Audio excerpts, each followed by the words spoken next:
अस्सलाम वालेकुम जी, कैसे हैं आप सब लोग। इंशाल्लाह आप सब लोग ठीक होंगे। तो ये पार्सल जी मुझे अभी अभी रिसीव हुआ है और ये मुझे भेजा है मेरी शहनीला आंटी हैं जो कि अमेरिका में रहती हैं। और उन्होंने अपनी सिस्टर से कहा था और उन्होंने पिक्चर्स भेजी थी मुझे कि पसंद कर लो, मुझे तुम्हें गिफ्ट भेजना है। तो मुझे फिर ये वाला पसंद आया था, तो मैंने ये केक स्टैंड उन्होंने मेरे लिए भेजा है। वैलेंटाइंस डे का एक समझ लें किस तरह का गिफ्ट है कि वैलेंटाइंस डे पे नादिया तुमने केक काटना है, इस पे रखना है।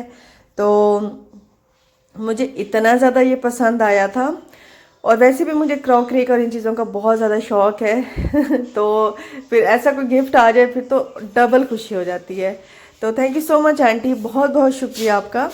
तो ये जस्ट मुझे अभी रिसीव हुआ है और बहुत ही प्यारा है, मैं आपको दिखाती हूँ। इसके साथ एक स्पैचुला भी है, एक नाइफ भी है। तो बहुत ही प्यारी चीज़ें मुझे लगी हैं। Thank you so much.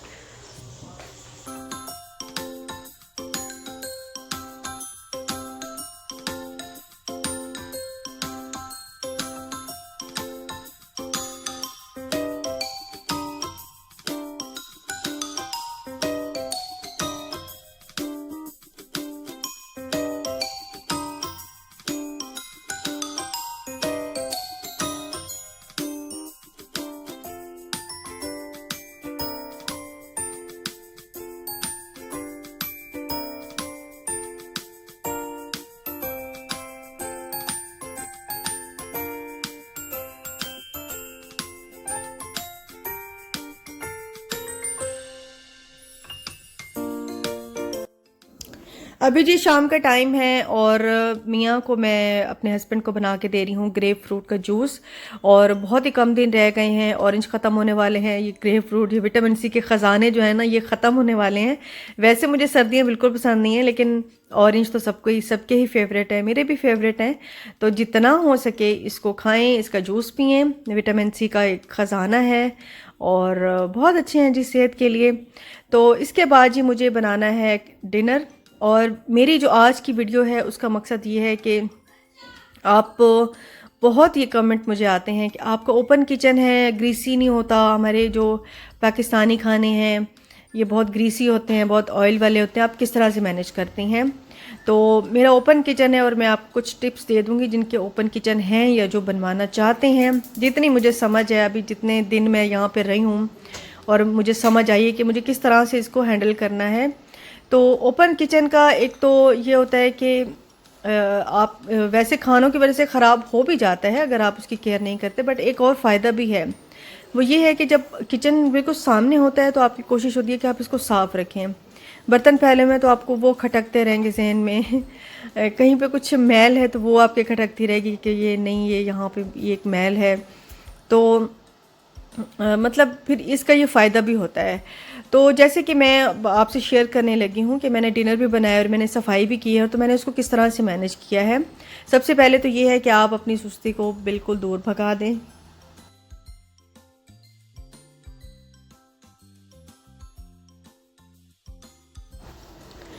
और क्योंकि आज सोनिया भी नहीं थी, उसके भांजे, छोटा था उसका भांजा, उसकी डेथ हो गई तो वो वहाँ पे गई हुई है। तो मैं अकेली थी और मुझे सब कुछ मैनेज भी करना था। वरना ये कि हेल्पिंग हैंड होता है तो आपको ये होता है कि अच्छा वो काम कर लेगी, मैं ये कर लेती हूँ, तो उसके साथ भी मैं लगी रहती हूँ। बट अकेले भी मैं मैनेज कर लेती हूँ, इतना कोई मसला नहीं है। मुझे पता है कि मैंने टाइम को किस तरह से फुली कंज्यूम करना है, टाइम को किस तरह से मैनेज करके रखना है। तो सबसे पहले मैं क्या करूँगी कि जल्दी जल्दी से ना मैं सब्ज़ी काट लूँगी। और क्योंकि मुझे वीडियो भी बनानी थी तो मुझे टाइम थोड़ा सा ज़्यादा लग गया था, बट अगर मैं ना बना रही होती तो मुझे इससे भी कम टाइम लगना था। तो मैं जल्दी जल्दी से सब्ज़ी बना लूँगी। और जब किचन में काम कर रहे होते हैं तो फिर मल्टीटास्किंग होना बहुत ज़रूरी है।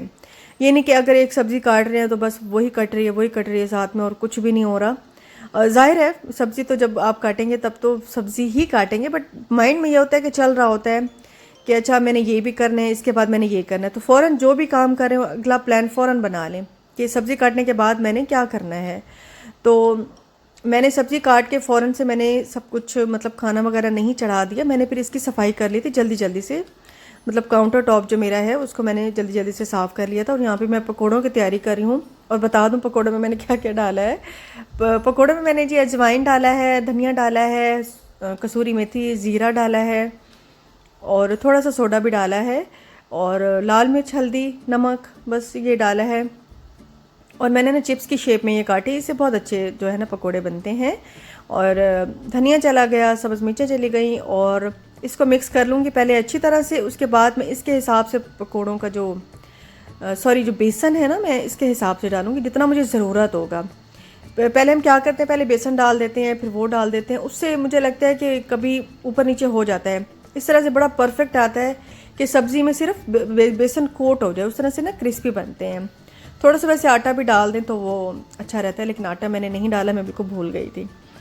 तो बस इस तरह से मैं बना के पहले रख लूँगी। और मैंने हाथ धो लिए अच्छी तरह, काउंटर टॉप साफ़ करके मैंने रख दिया। अब मैंने पतीली चढ़ा दी और चावलों के लिए उसमें मैंने जी ये गरम मसाला वगैरह जो है ये डाल दिया है। और साथ साथ जो है ना, मैं जो भी बर्तन जमा होते जा रहे हैं ना उनको मैं साथ साथ धोती जा रही हूँ। मैं इकट्ठा नहीं कर रही बर्तनों को, क्योंकि अगर मैं एकदम इकट्ठा करूँगी कुकिंग करने के बाद, मैं थक हार के मुझे बर्तन एकदम नज़र आएंगे तो मैं एकदम परेशान हो जाऊँगी। तो मैं साथ के साथ जो भी प्लेटें हैं, चम्मच है, जो भी मैंने कटिंग में यूज़ किया है उनको मैंने साथ साथ धो के ना मैंने रैक में रखती जा रही हूँ ताकि ज़्यादा काम ना हो जाए। बस ये सब्ज़ी वगैरह चली जाएगी। इस प्लेट को भी मैं इवन धो के रख लूँगी, ताज़ा का ताज़ा। ठीक है जी।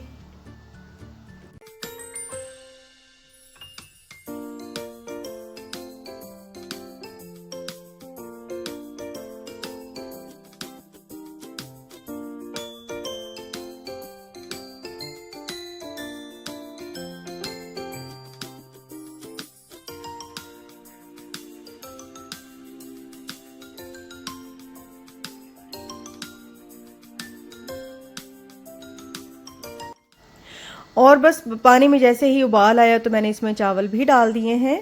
और मैं डबल पानी लेती हूँ, मतलब 2 कप चावल हैं तो 4 कप पानी के ले लेती हूँ। तो मैंने वो डाल के, और अब मनाल आई है मेरे पास। मनाल को क्योंकि ईशा की नमाज़ का टाइम है तो वो नमाज़ पढ़ने लगी है, उसको मैंने अबाया करा दिया है।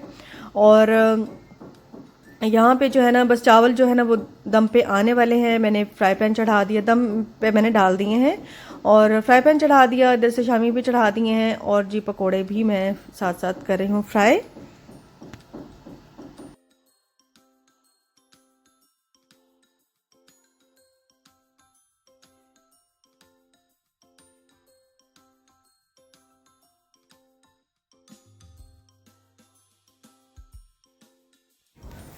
और पकोड़े, आप सोच रहे होंगे कि डिनर में कौन पकोड़े खाता है, तो पकोड़ों का बस दिल था। कभी कभी होता है ना कि हम ऐसे बैठे बैठे कुछ भी टाइम टेबल नहीं देखते, मौसम नहीं देखते, हमारा दिल करता है कि हम ये भी खा लें वो भी खा लें। तो बस शामी फ्राई करते हुए, शामी निकालते हुए, बल्कि ट्रे में थे तो शामी निकालते हुए मेरा हाथ जो है ना एकदम कट लगा, इतना बुरी तरीके से कट लग गया। और मैं सोची थी मैंने वीडियो भी अभी बनानी है।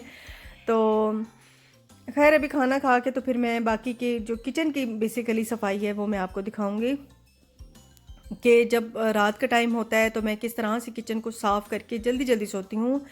ज़्यादा से ज़्यादा 10 से 15 मिनट लगते हैं और एक पुरसकून सी नींद आती है। आपको तसल्ली होती है कि जब आप सुबह सुबह किचन में चाय बनाने जाएंगे तो आपको कितना अच्छा लगेगा। तो सारे के सारे बर्तन, ज़ाहिर है बर्तन तो धुलने ही धुलने हैं रात के टाइम, वो तो क्वेश्चन ही नहीं है। भले आप कुछ सफाई करें ना करें, बट बर्तन तो लाजमी धो के सोएं। बट मेरे हाथ में कट लग गया था तो बर्तन मुझे मनाल ने धो के दिए थे। तो मैं बाकी के फिर काम करी थी। मैंने ये किचन जो है ना, स्टोव जो है ना, इसको मैं साफ़ कर रही हूँ। और देखें अगर 3-4 दिन हम साफ़ नहीं करते तो इसका क्या असर हो जाता है।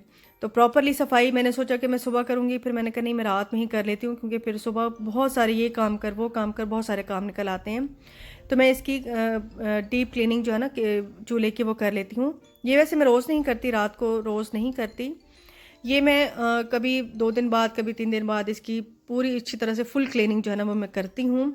बट वैसे साफ़ तो डेली हर वक्त हो ही रहा होता है।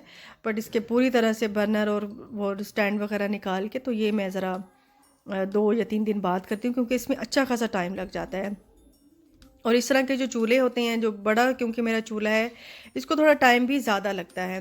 तो मैंने एक लिंट से साफ़ कर लिया था, ये बहुत अच्छा है सफाई के लिए। और इससे देखें कितना चमक गया है मेरा चूल्हा जो है। उसके बाद ये मेरे डस्टर हैं जिससे मैंने सफाई की है अभी, जिससे मैंने यूज़ किए हैं अभी सफाई में, डस्टिंग में। इनको मैं अच्छी तरह से वॉश करके मैं रख लूँगी।